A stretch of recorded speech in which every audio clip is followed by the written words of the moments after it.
It's a gem in our community, and this weekend thousands of people will hit the pavement in the Fifth Third Riverbank Run, many of them running that 25K, a lot for the first time. But how many have properly trained for that race, and what do you need to know if you're going to be needing some help during the contest? Well, we're watching out for your health tonight, and joining us now for more on this, Dr. Edwin Kornoelje with Metro Health.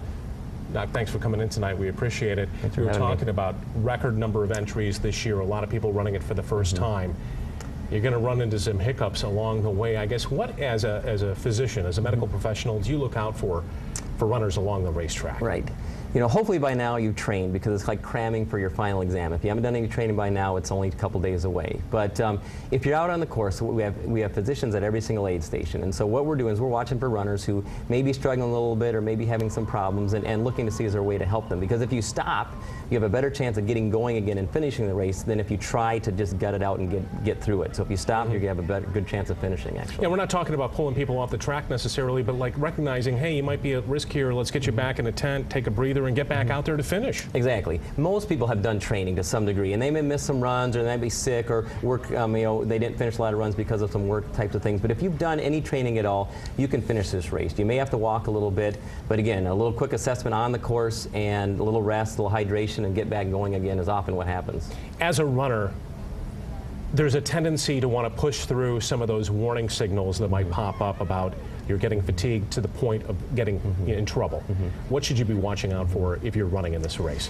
You know, if you're running in this race and you develop any kind of obviously chest pain or chest discomfort or shortness of breath that appears to be out of proportion for what's usual for you, that's a good reason to stop.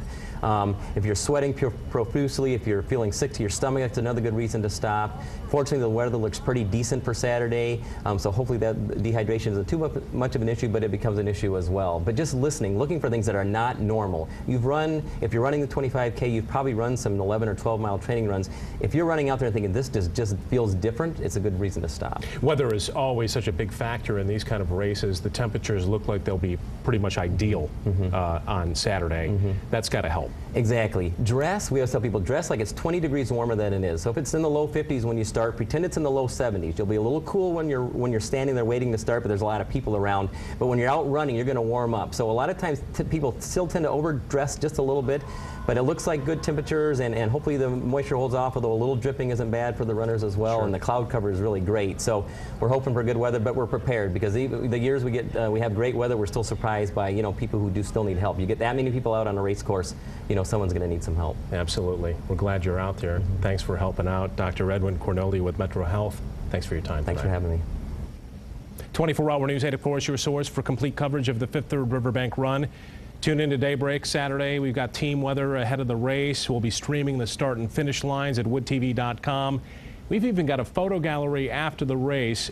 And join us later that night for a special edition of Where You Live. That's at 7:30 on Wood TV 8 and WOTV 4.